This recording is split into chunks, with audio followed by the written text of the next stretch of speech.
नमस्कार दोस्तों, कैसे हैं आप सभी लोग और आप सभी की परीक्षा की तैयारी कैसी चल रही है। मुझे उम्मीद है कि आप सभी लोग बहुत ही बेहतरीन ढंग से अपनी परीक्षा की तैयारी को कर रहे होंगे।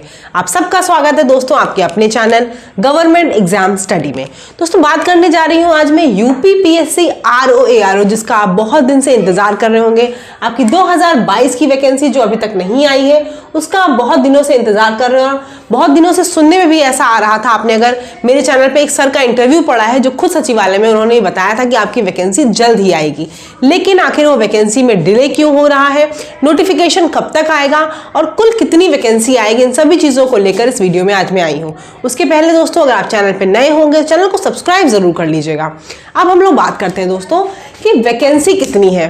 तो देखिए दोस्तों, वैकेंसी एग्जैक्ट कितनी है ये किसी को भी नहीं पता है और तब तक नहीं पता होगा जब तक कि आपकी फाइनल जो नोटिफिकेशन है वो नहीं आ जाती है। अगर हम बात करें कि वैकेंसी कितनी आने की संभावना है तो दोस्तों जितनी पिछली बार आपकी आई थी उससे ज्यादा ही आने की संभावना है, क्योंकि मैंने आपको बताया ना, जिन सर का मैंने इंटरव्यू लिया था उन्होंने बात बताई कि अभी जो इस बार सचिवालय में रिटायरमेंट हुए वो थोड़े ज्यादा हुए, ज्यादा लोग रिटायर हुए हैं। तो ज्यादा लोग रिटायर होने का मतलब ज्यादा पदों की संख्या आपकी क्रिएट होना। अब एक बात और बता दूं, जो ये यूपीपीएससी आपके आरओ का एग्जाम होता है इसमें आपको 3 जगह के पद दिखाई पड़ते हैं। एक आपको सचिवालय का जो आपके लखनऊ में है, दूसरा आपका इलाहाबाद का पद होता है, ठीक है, इलाहाबाद का पद होता है, और तीसरा आपका दोस्तों जो होता है वो होता है इलेक्शन कमीशन का। यानी कि 3 जगह की आपको पता है वैकेंसी निकलती है, सचिवालय, इलाहाबाद की और आपकी इलेक्शन कमीशन की।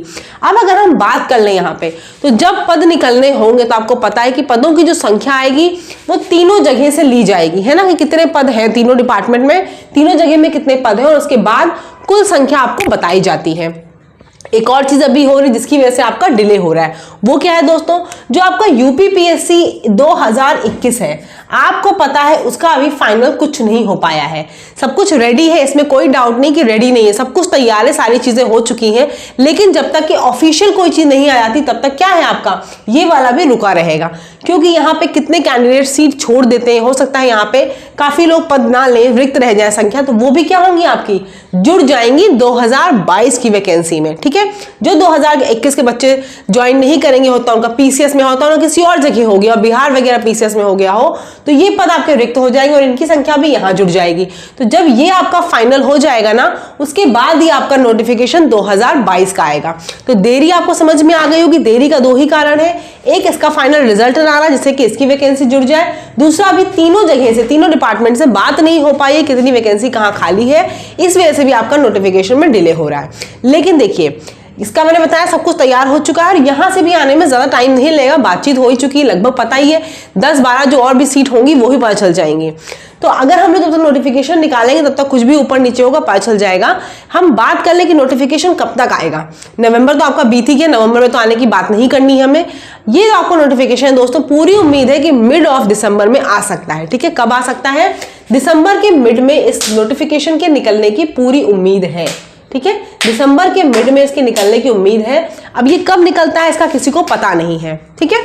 हम अगर बात कर ले दोस्तों की देरी क्यों हो रही, मैंने आपको बता दिया।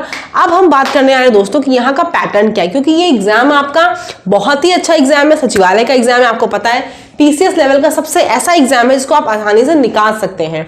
जैसे कि आपको पता है इसमें जो प्री होता है, मैंने पूरी स्ट्रैटेजी अपने चैनल पर बताई हुई है। अगर आपने उस वीडियो को नहीं देखा है तो मैं अभी डिस्क्रिप्शन में उसका लिंक दे दूंगी, आप जाके एक बार जरूर देख लीजिएगा। क्या क्या आता है देख लीजिएगा, समझ लीजिएगा, फिर आपको लगे तो इस एग्जाम की तैयारी भी जरूर करिएगा। क्या क्या आता है दोस्तों इसमें, जीएस जो आती है वो 140 अंकों की आती है और हिंदी जो आती है वो 60 अंकों की आती है, ठीक है। ये आपके 2 पेपर होते हैं, ठीक है, जीएस और हिंदी का। तो देखिए मैं दोस्तों जीएस की तो बात नहीं कुछ करूंगी, क्योंकि जीएस तो आपको पता है वही सिलेबस है जो पीसीएस का रहता है। सारी चीजें आपकी polity, geography, history, economics, current affairs सब आएगा, उसमें तो कोई चीज नहीं है। हिंदी में लेकिन यहाँ पे देखिए दोस्तों सिर्फ और सिर्फ 6 टॉपिक होते हैं। कौन कौन से होते हैं? एक आपका विलोम होता है जिसके, और यहाँ पे सबसे अच्छी बात यह है हर टॉपिक का इक्वल वेटेज 10 क्वेश्चन आते हैं। दूसरा आपका पर्यायवाची होता है। तीसरा आपका होता है दोस्तों तत्सम तद्भव, ठीक है, तत्सम तद्भव होता है। चौथा आपका होता है वाक्यांश, वाक्यांश होता है। फिर आपका होता है वर्तनी, ठीक है, वर्तनी, शुद्ध के वाक्य। और उसके बाद आपका होता है दोस्तों विशेषण और विशेष्य, विशेषण और विशेष। सबके आपको पता है दोस्तों, यहाँ पे 10-10 क्वेश्चन आते हैं 10-10 अंकों के, ठीक है। 1 2 3 4 5 6 यही 6 टॉपिक आपको हिंदी में पढ़ने हैं और आपको 60 लाना है। और मैं बार बार कहती हूँ आपको यहाँ सिलेक्शन लाना है ना, तो कट ऑफ अगर आप देख रहे होंगे प्रीवियस ईयर्स की 130 135 से ऊपर कभी नहीं जाएगी, ठीक, उतने लाने हैं। यानी कि अगर आप 60 यहाँ ले आए, 60 यहाँ कॉन्फिडेंट होकर चले कि हिंदी इतनी पढ़ के जानी, इतनी प्रैक्टिस करके जानी है कि 60 में 60 हिंदी में आ ही जाएंगे। अगर यहाँ आप 60 ले आए, लोगों के आते भी हैं, ये मत सोचिएगा कि नहीं आते हैं, लोगों के यहाँ पे 60 और 59 आते हैं। जिनके आते हैं ना, ये भी जान जाए उनका सिलेक्शन भी होता है। तो 60 आपको लेकर आने यहाँ पे, तो बच्चे जो 70 नंबर और होंगे, ठीक है, कहाँ से ले आओगे आप? 50% तो जीएस से ले ही आओगे, इतनी पढ़ाई तो करके ही जाओगे आप, है ना। तो मैं यहाँ देखिए दोस्तों बात हिंदी की करने जा रही हूँ। मैं हिंदी के पीडीएफ आपको प्रोवाइड करूंगी, ये नहीं कह रही हूँ कि फ्री ऑफ कॉस्ट प्रोवाइड करूंगी, कुछ जरूर कॉस्ट रखूंगी मैं उनकी, लेकिन आपको जो पीडीएफ मैं दूंगी यहाँ पे, इस बात का बिल्कुल गारंटी लूंगी कि उसमें से एक भी शब्द बाहर नहीं आएगा। और प्री को क्या, मैं मेंस में भी जो आपका ये आता है ना, पर्यायवाची को छोड़ के सारा टॉपिक आता है, वहां भी आपका एक भी शब्द उससे बाहर नहीं जाएगा, इस बात की गारंटी ले लूंगी मैं पहले ही, ठीक है। तो हिंदी हम लोग यहाँ पे करेंगे, कब से करेंगे? देखिए संडे को मेरी सर से बात हुई है, उनके पास टाइम रहेगा, क्योंकि आपको शायद नहीं पता होगा सचिवालय में थोड़ा सा काम ज्यादा है इस समय, थोड़ा ज्यादा वो लोग रात में आते हैं। तो अगर संडे को उनसे बात हो गई, मेरी अगर बात हो पाएगी, तो मैं आप सभी की संडे को एक लाइव उनसे मीटिंग करवाऊंगी, जिसमें आपकी जो भी क्वेरी हो, जो भी चीजें आपको उनसे पूछनी, सीधे आप सर से पूछ लीजिएगा। उसके बाद से हम लोग मंडे को अपनी क्लासेस प्रॉपर हिंदी की स्टार्ट कर देंगे, ठीक है। तो मुझे लगता है कि आपको जो डाउट्स है मैंने क्लियर कर दिए, और सर से वाली बात जो है वो मैं संडे को आपको जैसा भी होगा मैं आपको कल नोटिफिकेशन लेके बता दूंगी। अगर चैनल पे नए होंगे, आपको मेरी बातें समझ में आती होंगी, चैनल अच्छा लगता होगा, पढ़ाने का कंटेंट सही लगता होगा, जीएस वगैरह का आपको कंटेंट आपको सही लग रहा हो, देख सकते हैं चैनल की प्लेलिस्ट पड़ी हुई है, तो आप चैनल को सब्सक्राइब जरूर कर लीजिएगा और हमारे साथ जुड़ जाइए, जिससे कि जो मैं आपको हिंदी पढ़ाती चलूँ वो आपका साथ में हाथ कवर होता चले। धन्यवाद।